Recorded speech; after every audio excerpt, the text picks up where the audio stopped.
Olá, pessoal! Essa é a nossa primeira aula de programação orientada a objetos. Essa aula faz parte do conteúdo pedagógico do IFMG, Campus Bambuí. Vai ser uma aula um pouco resumida, porque a gente já viu esses conceitos pré-quarentena, então vai ser um pouco mais rápido, porque o nosso foco aqui é apenas relembrar esses principais conceitos de POO. Então, a gente vai abordar, né, os seguintes tópicos: classe, objeto, representações de uma classe, atributos, métodos, construtores e só. Aqui a gente vai ver, né, só para pontuar, alguns dos princípios básicos de POO, lembrando que aqui são princípios e ainda não são os pilares de POO, mas são alguns princípios que fazem esse paradigma se diferenciar dos demais, né? Então, objetos e classes são os dois conceitos que estão no coração da POO, que vão ser os dois princípios que a gente vai ver nessa aula de hoje. Então, a programação orientada a objetos, ela vem de uma nova forma de programar, né? Até aqui a gente viu a programação estruturada, onde o nosso código ele é descrito de uma forma bem sequencial, estruturado, e a partir daqui a gente vai ter uma nova forma de relacionar com o código, porque aqui a gente vai estar representando os objetos e as relações entre esses objetos. Então, alguma das vantagens, né, da POO é porque descreve o mundo real, né? Então, é uma forma abstrata de descrever objetos do mundo real e relações do mundo real. Então, fica mais fácil de fazer essa associação com o nosso contexto, né? O encapsulamento, né, é uma dos princípios da POO que facilita a manutenção do código. Depois a gente vai entender por quê.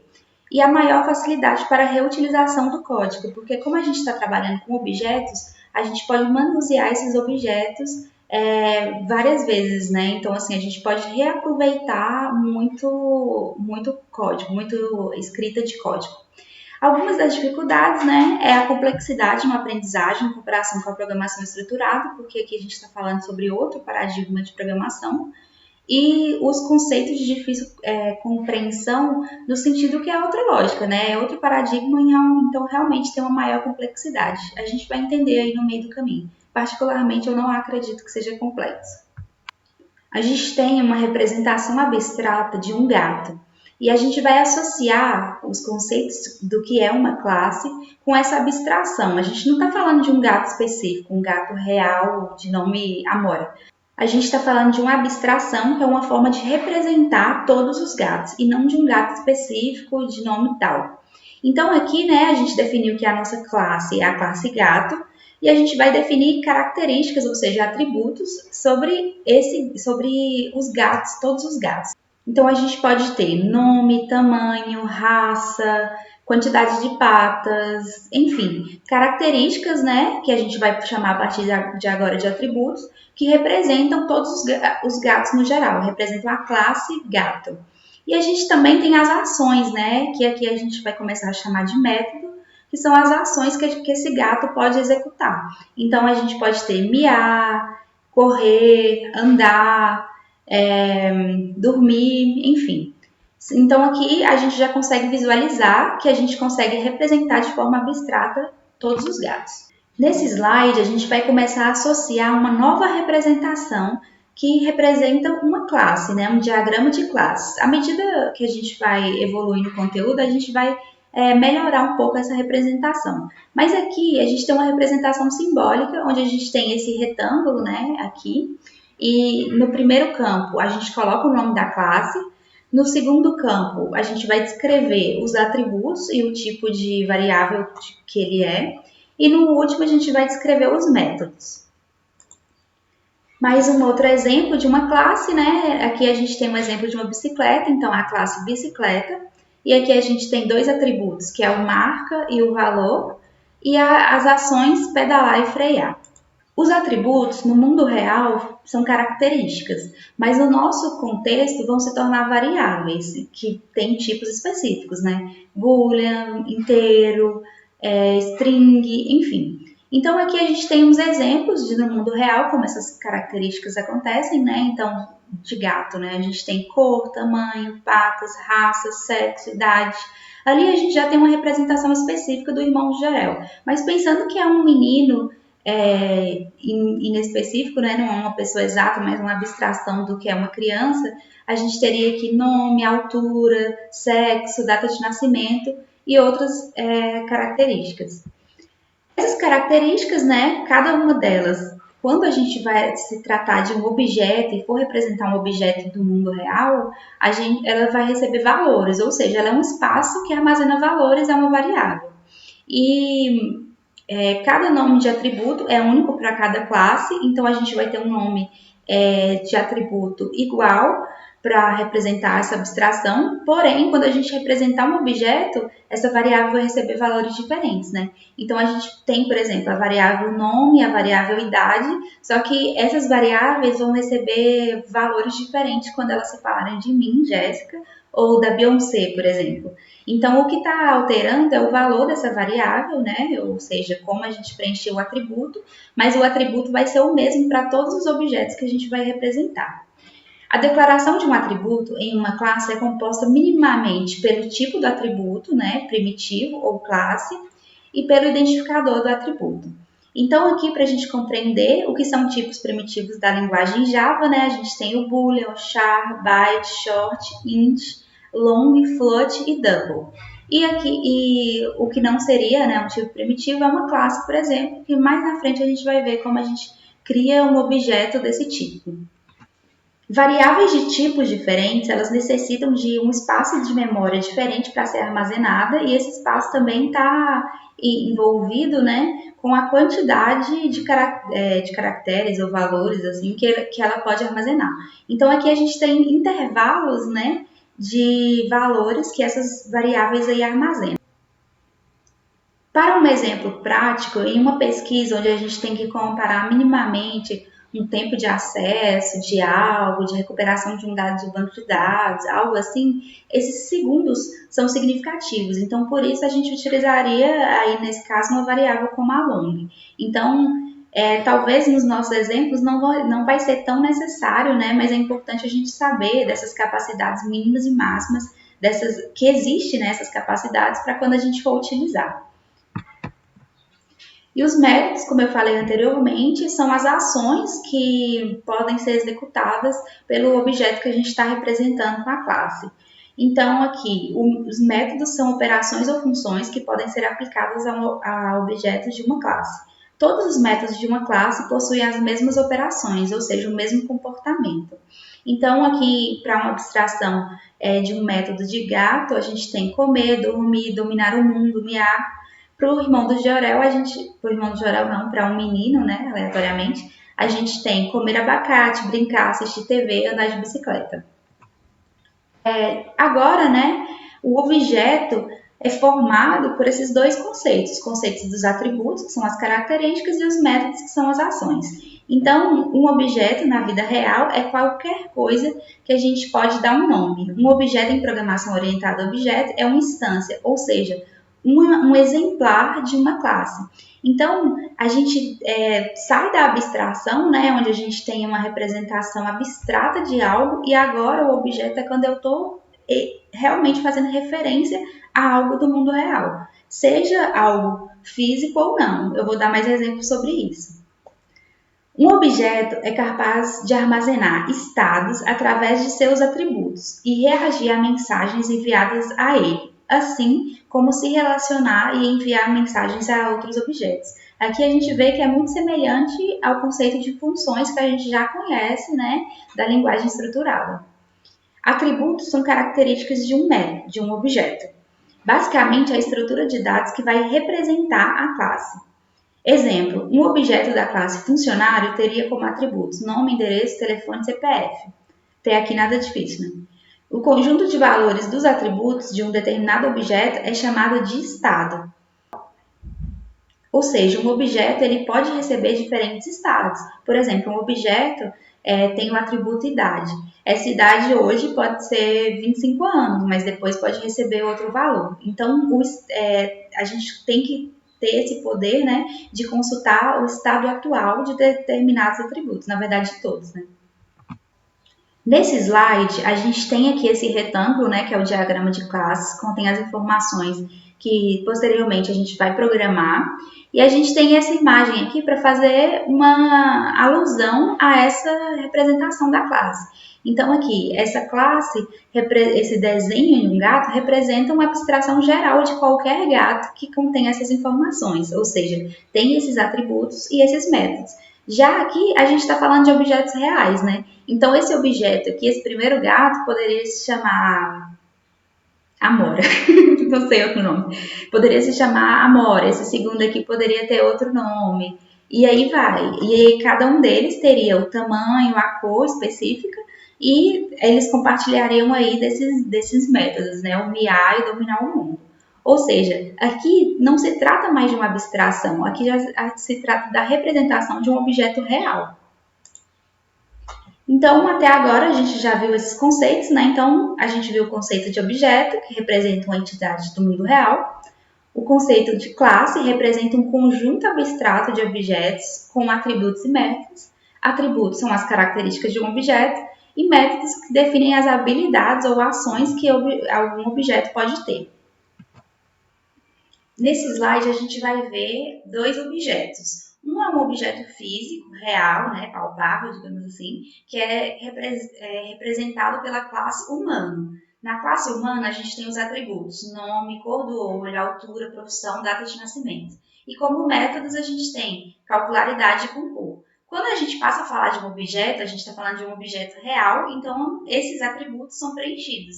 Então, agora a gente está falando do Emicida, que tem olhos castanhos, 1,70 de altura, é rapper e nasceu nessa data específica.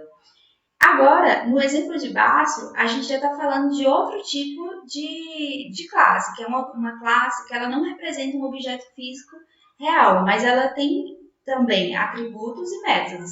Então, a gente está representando preparar a aula. Preparar a aula tem como atributos a disciplina, a aula, né, se é a primeira, segunda, terceira, a duração e o conteúdo que vai ser abordado.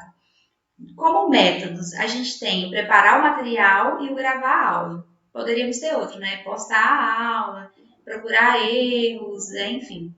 E o objeto em si, quando ele é preenchido, ou seja, a gente definiu os atributos desse objeto, a gente está falando de uma aula específica, a gente está falando aí da aula de POO, da primeira aula, aula 1, que tem duração de 50 minutos e que vai apresentar os conceitos iniciais da disciplina. A sintaxe de criação de uma classe tem esse padrão, onde primeiro a gente vai declarar aqui public, nós vamos entender mais para frente por quê, o public, class e o nome da classe. E aí a gente abre aqui as chaves e aqui dentro tem primeiro a listagem de atributos e depois a listagem de métodos. Esse é um padrão. A gente tem algumas regras que definem um bom código. Por exemplo, não é errado, não vai ser gerado nenhum erro em Java especificamente, se você criar uma classe começando com a letra minúscula. Mas a gente tem alguns parâmetros, né, alguns conceitos de boa programação, onde a gente define que o nome de uma classe deve iniciar com letra maiúscula. A palavra class na identificação da classe é sempre minúscula. Cada classe começa com a palavra public, deve ser armazenada em um arquivo que tem o mesmo nome da classe e termina com a extensão .java. Quando a gente cria automaticamente lá em alguma IDE, né, ele já cria isso. E aqui a gente tem um exemplo de uma classe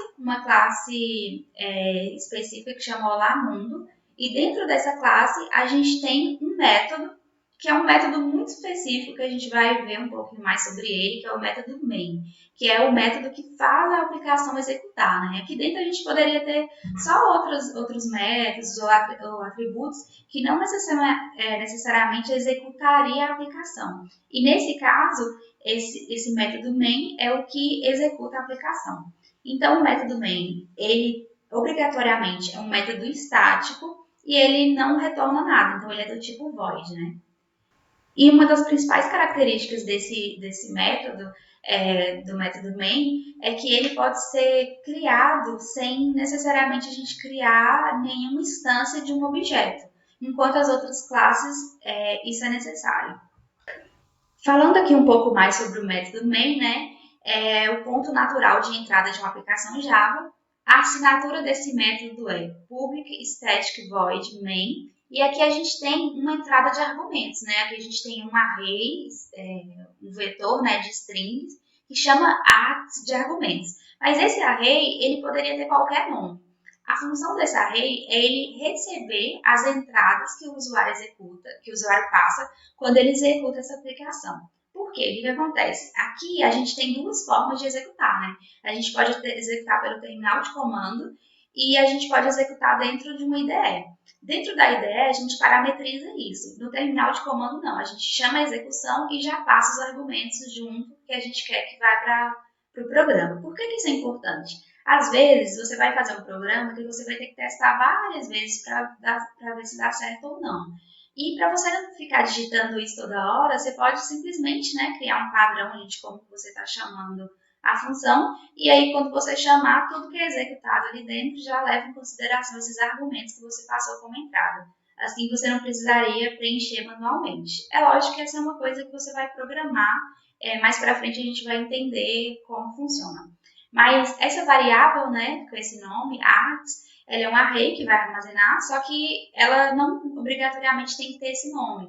Então, aqui embaixo, né, eu coloquei como exemplo que esse array teria o nome x. Só que a gente é acostumado a ver sempre o args, porque quando a gente cria automaticamente a classe main, ele vem com esse nome.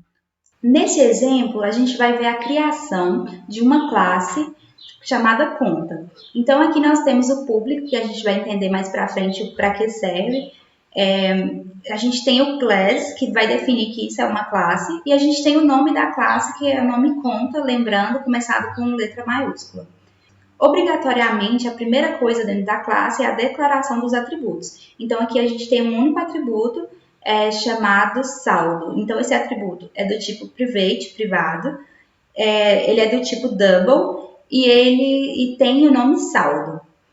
Aqui a gente tem esse quatro métodos, sendo que esse primeiro é um método que tem o mesmo nome da conta, mas não tem nada dentro. Essa é uma regra da programação orientada a objeto. A gente vai entender mais para frente também. Mas aqui é obrigatória essa linha. E aqui embaixo a gente tem três métodos, que são o método creditar, debitar e consultar saldo. Os dois primeiros métodos, eles não retornam nada. Então, você pode ver aqui ó, que eles são do tipo void, void, não tem um retorno. Ele apenas executa essas instruções que tem dentro do método quando esse método é chamado. Então, o método creditar, por exemplo, ele recebe como referência do usuário um valor double e pega esse valor e credita, ou seja, soma ao saldo dessa classe. Esse diz aqui faça essa referência, está dizendo que está somando a variável diz dessa classe. Por quê? Porque às vezes a gente pode ter ali, passando como referência, uma variável de mesmo nome. Então, esse diz é para representar que a gente está falando da variável da classe e não uma possível variável que tenha o mesmo nome dentro desse método. No debitar, a gente tem um método bem semelhante ao creditar, a diferença é que a gente está subtraindo do valor do saldo. No método consultar saldo, o que diferencia desses outros dois é que a gente tem um retorno, né? A única instrução aqui dentro desse método é o return saldo. Então, aqui ele é do tipo double porque ele está retornando esse valor e ele não tem nenhum valor de entrada. Mas e aí? A gente criou essa classe, como a gente vai executar esses métodos? Como que a gente vai preencher? Como que a gente vai fazer essa classe, ou seja, essa representação abstrata, ter os valores de um objeto real? Então, ter, por exemplo, os valores da minha conta. Então, a gente vai ver isso no próximo slide. Então, aqui a gente consegue acompanhar duas classes. Uma classe chamada conta e uma classe chamada principal. A classe conta é a classe que a gente acabou de ver, né? Ela tem o atributo e os métodos dela. E aqui a classe principal é uma classe que está executando apenas, né, dentro dela só tem um main, ou seja, é aquele método principal que executa a aplicação. Então, dentro aqui desse método, a gente vai criar uma instância, né, ou seja, A gente vai criar uma variável do tipo conta, do tipo dessa classe, a gente vai criar um objeto e vai instanciar. A gente vai preencher com valores esse objeto.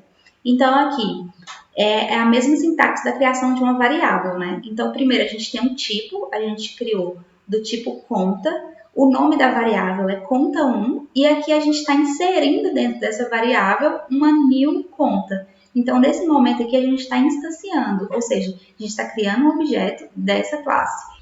E aqui, agora que a gente tem essa conta, que a gente criou essa conta, a gente pode chamar um dos métodos que tem dentro dela. E para chamar, a gente utiliza essa sintaxe, que é colocar o nome do objeto que a gente criou, ponto, e o nome do método que a gente está chamando. Como a gente está chamando o método creditar, ele tem um valor de entrada, né? Ele tem esse valor aqui, que é essa variável double. Se a gente não colocasse esse valor, ia dar um erro, porque essa chamada aqui ia esperar que o método recebesse algum valor. Então, é isso que acontece aqui. A gente está acreditando dentro da conta o saldo de 10,50. Relembrando aquela outra forma de representação de uma classe, né? Aqui em Java, assim ficaria o código, e no diagrama de classes, o código ficaria representado dessa forma. Um atributo saldo, tipo double, e aqui, nesse caso, a gente tem dois métodos, que seria o creditar e o debitar, do tipo void, né? Teria o retorno void. Para a gente compreender um pouco melhor essa representação, ela vem do UML, né? A gente tem uma linguagem unificada de representação e dentro dessa linguagem a gente tem algumas ferramentas que a gente utiliza para representar. E uma delas é o diagrama de classe. Eu não vou explicar muito bem, não vou abordar muito bem como funciona essa representação, porque vocês vão acabar vendo em outras disciplinas. Aqui a gente vai começar de uma forma bem simples, vocês vão ver que a gente encontra modelos de diferentes formas, né? Tem um nível correto dessa representação, mas aqui a gente vai compreender apenas uma representação básica, que é para a gente compreender como que o desenvolvedor vai programar essa classe. Então, aqui a gente tem a representação desses atributos e desses métodos. E esses símbolos aqui na frente, eles representam qual o modificador de acesso que aquele atributo e método tem. Quando a gente tem o mais, a gente está falando de um atributo público, de um atributo ou método público. O menos, a gente está falando de um atributo ou método privado. A hashtag, a gente está falando de algo protegido. E esse till, a gente está falando do default. A gente vai começar, a gente vai ver mais à frente, né, por que a gente tem esses modificadores de acesso, como eles atuam e para que eles servem. Aqui só uma representação de um diagrama de classes representando a interação entre classes diferentes, né? Então a gente tem aqui forma de envio, produto, pedido, produto, cliente, usuário, forma de pagamento, carrinho de compra. E a gente vai, ao longo da disciplina, entender a construção de um diagrama como esse. Então, aqui a gente tem que ter em mente que essa é uma ferramenta para que o programador saiba o que ele deve programar e qual é a relação entre essas classes. Na programação orientada por objetos, a gente tem os construtores. Os construtores, eles auxiliam no momento da instanciação, ou seja, da criação de um objeto. Então, os construtores têm um papel essencial a cumprir. Eles são responsáveis por garantir que um objeto esteja configurado corretamente quando ele é criado pela primeira vez. Os objetos são criados por meio da execução de um dos seus construtores. Os construtores possuem o mesmo nome da classe. Os métodos construtores definidos para essa classe, para certa classe, podem ou não possuir argumentos, como de entrada. O construtor sem argumentos ou construtor vazio é considerado um construtor padrão. E podem haver mais de um construtor, desde que eles possuem diferentes tipos ou quantidades de argumentos de entrada. Então, agora a gente vai compreender melhor em um exemplo do que se trata esse construtor. Nessa tela, a gente pode ver esses dois exemplos de construtores. A gente tem um construtor padrão, que é esse construtor vazio, que não tem nenhuma informação nem argumentos de entrada, e esse construtor com argumento, que recebe um valor double para setar esse valor aqui no atributo saldo. Nesse exemplo, a gente consegue acompanhar que aqui na main, né, a gente fez isso, nessa primeira linha, foi declarada essa variável C1 do tipo conta e instanciado um objeto. Então, aqui no new conta, eu fui aqui dentro desse construtor padrão, criei esse objeto e setei ele dentro dessa variável C1. Então, a partir de agora, eu consigo utilizar todos os métodos, né, que existem aqui dentro de C1. Então, aqui, C1.creditar, e eu estou inserindo esse valor, estou chamando o método creditar e estou adicionando o valor 10,50. E nessa terceira linha, eu estou usando o comando system.out.println, que é um comando para imprimir pulando uma linha, né? Quando acaba, ele salta para a linha de baixo, para não ficar tudo colado. Então, eu estou usando esse comando para executar o método consultar saldo e imprimir esse valor que está aqui dentro do saldo. Então, quando eu chamo esse método, ele retorna o saldo dessa conta e eu imprimo com esse comando system.out.println. Nesse outro caso aqui embaixo, a gente tem o mesmo exemplo, só que é o mesmo caso, só que a gente está utilizando um outro construtor. Aqui nessa primeira a gente utilizou o construtor padrão, que não inseriu nada, e embaixo a gente utilizou esse segundo construtor para iniciar o objeto já com algum valor. Então a gente já iniciou esse objeto conta 2 com um saldo de 234. Aqui embaixo a gente creditou mais R$10 nesse saldo e aqui na última linha a gente imprimiu o saldo da conta 2. Existe mais de um modo de declarar e instanciar esse objeto, né? Então aqui nessa linha a gente vê esse padrão que a gente já aprendeu, onde a gente está criando aqui C1 e está instanciando o objeto conta chamando o construtor padrão. Mas nesse caso aqui de baixo, a gente já vê de forma separada. Então aqui a gente está apenas declarando a conta 2 e aqui embaixo que eu estou instanciando, ou seja, criando esse objeto com esse segundo construtor e inserindo ele nessa variável conta 2. Aqui a gente tem um exemplo que a gente vai evoluir ele um pouco, né, ao longo das aulas. Então, a gente tem uma classe do tipo pessoa. A gente tem esses atributos aqui. Então, a gente tem um atributo string, nome, um inteiro, idade, string com telefone e double peso. A gente tem o construtor padrão da pessoa, que não tem nenhum valor dentro. E a gente tem um construtor com argumentos da pessoa, onde a gente aqui recebe o nome e a idade e coloca esses valores nos atributos da classe, né? Então, diz nome e diz idade. Aqui, nesse outro caso, a gente pode ter vários construtores com vários argumentos, desde que eles não sejam iguais, né? Não tenha a mesma quantidade e do mesmo tipo exatamente iguais de declaração do construtor. Então, aqui a gente tem outro construtor com argumento que entra com o nome, idade e telefone. É um outro exemplo bem interessante que diferencia essas duas assinaturas do construtor. Essa foi a bibliografia utilizada nessa aula e a gente vai dar continuidade, entendendo um pouco mais desse tema na próxima aula. Até lá!